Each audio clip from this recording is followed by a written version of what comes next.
First off, just let me say thanks for the opportunity to be here today. I know when I was in government, you all used to come by quite a bit when I was on Capitol Hill, which was very useful to hear your perspective on asset management and help educate Congress.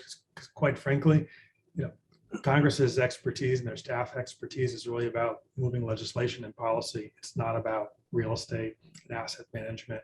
And so there's a huge role for, I think, groups like this to really educate Congress. And when you look at this giant bill, you asked, how does a bill like that happen? Well,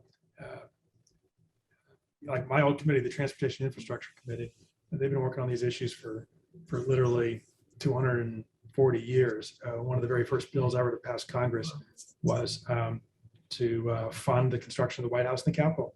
So public assets, public infrastructure was literally like some of the very first legislation Congress ever passed. And they've been working on it ever since. And so they've got a wish list, and these big bills only come around every so often. So they literally have things that they've been working on for years, and they're looking for a vehicle, a train to put it on when you have an opportunity like this. So that's really what happened. And you literally see in this bill all sorts of different issue areas that have been priorities for different members, different areas, different committees and whatnot, that just had never really been able to get over the finish line. And they hitched a ride on this train. They're infrastructure related.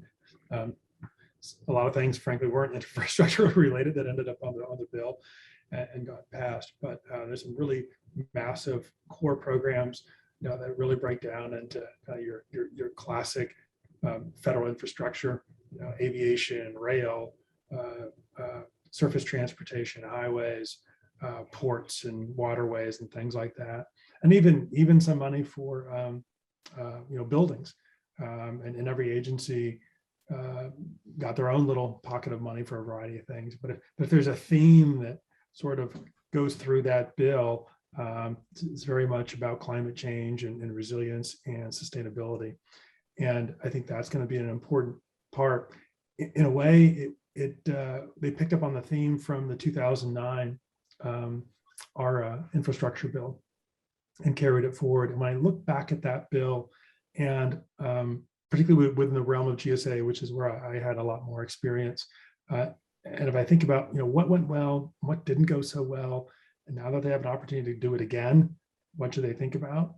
And the main thing I would say is there's a huge temptation to take this money and kind of sprinkle it across assets, all these different assets. There's a whole variety of reasons why they might be motivated to do that.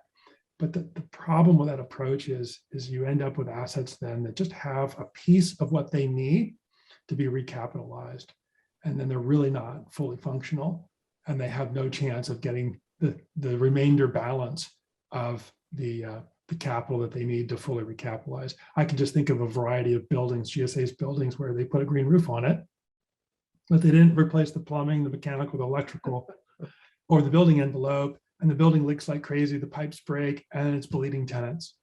But it's got a great green roof, and it could never get the money afterwards to finish it. So, but again, there was a desire to kind of sprinkle the money around, shovel-ready projects, and that meant things that were ready to go right now, not necessarily a whole building renovation, but when they did do whole building renovations, that's really where they saw the biggest bang for the bucks. And the real transformation of an asset into not just a sustainable asset, but also a financially viable asset, because GSA has a revolving fund. They charge rent, they have to make money in order to pay all their expenses. And when they renovated a whole asset, they also improve the financial viability of that asset. And that's a really important thing. They need to look at the finances of an asset in addition to the capital requirements.